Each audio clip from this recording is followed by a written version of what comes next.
खिलाफ खड़ी होती है तो हम अंग्रेजों के खिलाफ पूरे विश्व में आंदोलन चलाएंगे। ये फैसला जापान के बौद्धों ने अंतरराष्ट्रीय स्तर पर फैसला किया। जैसा उन्होंने फैसला किया वैसा भी आज हम फैसला कर रहे हैं। ये कॉन्फ्रेंस नहीं है या कोई भाषण नहीं चल रहा है।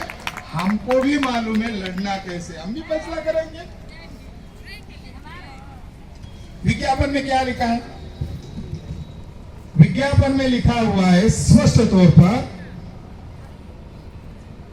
समय के दुर्दैवी परिणाम हुआ है कि 475 करोड़ बौद्धों का मुख्य मंदिर, अनागरिक धर्मपाल जी कह रहे हैं उस समय कितने हैं दुनिया में बौद्ध? 450 करोड़।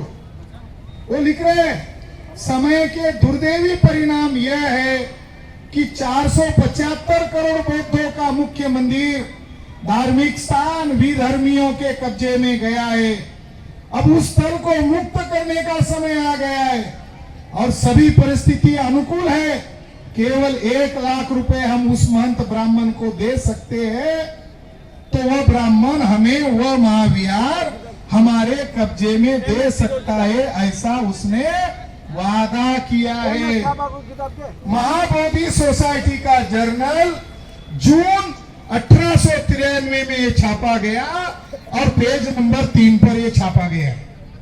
यानी महंत शुरू में पीड़ित था कि मुझे 1 लाख रुपए दो, मैं बौद्धों को देने के लिए तैयार हूं। वो जब 1 लाख रुपए की डिमांड किया तब अनागारिक धर्मपाल ने दिमाग दौड़ाया, या तो सारे ब्राह्मणों के गुलाम है या तो मुझे कोई पैसा देने वाला है नहीं, तो मुझे विश्व में जाना होगा, विश्व का दरवाजा खटखटाना होगा। तो दुनिया के सारे बौद्धों ने इस फैसले पर कॉन्फ्रेंस बुलाई आम सहमति करने के लिए। यानी महाबोधि महाविहार का केस रिकॉर्ड ये सिद्ध करता है कि महंत वो जगह छोड़ने के लिए तैयार था। साथियों, जानकारी में बहुत सारी जानकारी है, मगर कुछ जानकारी धक्कादायक है, बहुत चौंकाने वाली जानकारी है। मैं 2006-07 में पहली बार बिहार में आया था। मैं भामसेर के प्रभारी के तौर पर आया था बिहार में, और पटना में हमारे कार्यकर्ताओं की मीटिंग मेरा इंट्रोड्यूस किया गया और किसी स्टेट के पदाधिकारी ने मेरा परिचय करते हुए कहा ये प्रोफेसर बिलास खराज जी है। तो स्वाभाविक है कि मैं बिहार में पहली बार आया था और मेरे नाम में थोड़ा गड़बड़ मुझे नजर आ रहा है कि नाम बिगड़ कर बोल रहे हैं। तो मैंने उस आदमी को, हमारे कार्यकर्ता को कहा भैया मेरा नाम बिलास नहीं है, मेरा नाम विलास है। तो उन्होंने मुझे हंसते हुए कहा आप अभी बिहार में आए हैं, आप भी हमारा तरह ही बोलेंगे। बिहार में व को ब बोलते हैं, आप महाराष्ट्र में व बोलते हैं, मगर बिहार वाले व को व नहीं बोलते, ब बोलते हैं। तो मेरे दिमाग में जो किताबी ज्ञान था, मुझे प्रैक्टिकल नॉलेज हुआ, अगर व को ब बोलते हैं, अगर इस राज्य का नाम बिहार है तो इसका ओरिजिनल नाम बिहार है। इसका नाम ओरिजिनल बिहार है। हम बिहार बोल रहे, इसका ओरिजिनल नाम बिहार है, जहां अशोक राजा ने बिहारों की नगरी बनाई। मगर दुखद की बात है कि देश भर में किसी भी प्रांत को गाली नहीं दी जाती, केवल उत्तर प्रदेश, केवल बिहार को गाली दी जाती है, किसी भी प्रांत को गाली नहीं दी जाती। केवल मात्र बिहार ही प्रदेश है जिसको गाली दी जाती है। आपको लगेगा शायद ये प्रांत सूचक गाली है, ये प्रांत सूचक नहीं है। ब्राह्मण के दिमाग में क्या चल रहा है ये समझने के लिए ट्रेनिंग की जरूरत है, धक्का खाने की जरूरत है। तो उन्होंने गाली की तहत कहावत बनाई, एक बिहारी 100 बीमारी।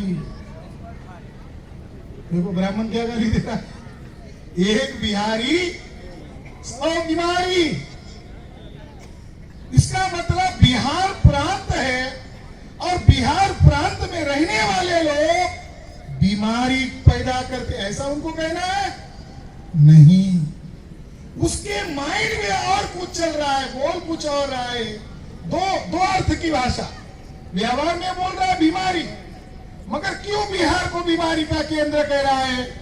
क्योंकि बिहार ज्ञान स्थली है, क्योंकि बिहार ज्ञान स्थली है, क्योंकि बिहार भारत की प्राचीन राजधानी है। मगध, पाटलिपुत्र ये भारत की प्राचीन राजधानी है। ये बिहार को गाली दोगे तो आपके इतिहास को नष्ट करने का आप काम करोगे। साथियों, उन्होंने ऐसी गाली क्यों दिया, इसका खोजबीन मैंने जब किया तब मुझे पता चला ब्राह्मणों के जो पवित्र धर्म शास्त्र है, रामायण है, महाभारत है, भगवत गीता, श्रीमद् भगवत है, कई पुराण है, उसमें क्या लिखा हुआ है वो जब मैंने पढ़ा तब इसका मुझे अर्थ समझ में आया। ब्राह्मण में लिखा हुआ है कि ब्राह्मण को प्रायश्चित, कुछ पाप करने पर प्रायश्चित जरूर मिल सकता है, मगर मगध में जाने के बाद ब्राह्मण को प्रायश्चित नहीं मिलेगा, देह दंड ही उसका प्रायश्चित है। ब्राह्मणों ने उनके धर्मशास्त्र में लिखा कि मगध अपवित्र शहर है और ब्राह्मणों को मगध में पैर नहीं रखना चाहिए। मगध में गया आता है, पटना आता है। तो अगर आपके धर्म ग्रंथ महंत जी ये कह रहे हैं कि आपको मगध में पैर नहीं रखना चाहिए, क्यों बोध गया पर कब्जा जमाए हुए हैं महंत जी? अरे आपके बाप की तो सुनो, हमारी नहीं सुन रहे हो। आपके बाप की तो सुनो। आप लोगों ने तो हमको गाली दिया, अब तुम हम गाली देने वाले प्रदेश पर आपको तो आदेश दिया है आपका प्रायश्चित सुसाइड करना चाहिए, खुद होकर हत्या करनी चाहिए, खुद होकर मरना चाहिए। अगर महंत एक बाप की औलाद है, अपने धर्म ग्रंथ के अनुसार आचरण करे और वो सुसाइड करे, हमें कोई ऑब्जेक्शन, क्योंकि उसके धर्म ग्रंथ ने उसको कहा है इस पर अमल का। हम भी कह रहे तुम्हारे धर्म ग्रंथ पर अमल का। साथियों, यहां पर बंगाली ब्राह्मणों का ये कहना है, दूसरा उदाहरण, कि बुद्ध गया में मृत्यु पाने वाला व्यक्ति अगले जन्म में जानवरों के रूप में और खासकर की गधे के रूप में जन्म लेगा। या बोध गया में लोग रहते होंगे, हमारे लोग हैं, बहुत सारे लोग हैं, बिहार के लोग तो छोड़ो, हमारे बोध गया के लोगों को यह सूचना है। ब्राह्मण ने कहा, और ये कहा लिखा हुआ है, इस केस में लिखा हुआ है। उन महंत को कहा, अरे तुम ऐसा, तुम्हारा धर्म ग्रंथ कहता है तुमको मगध में पैर नहीं रखना चाहिए। महंत जी बोध गया पर कब्जा क्यों कर रहे? महंत जी चुप। महंत जी को याद दिलाया कि बंगाली कहा, बंगाल के ब्राह्मण कहते हैं कि बोध गया में अगर कोई मरेगा तो जानवर के रूप में पैदा होगा, मगर वो कौन सी जानवर के रूप में पैदा होगा तो उसने जानवर का नाम बताया, गधा, गधे के रूप में पैदा होगा। साथियों, ब्राह्मण के दिमाग में जहर और षड्यंत्र के अलावा कुछ नहीं है। गधा क्यों शब्द आया? गधा ही क्यों शब्द आया? क्योंकि बोध गया ज्ञान स्थली है और ज्ञान के उल्टा मूर्ख होता है, और मूर्ख को मास्टर जी गध भी बोलते हैं।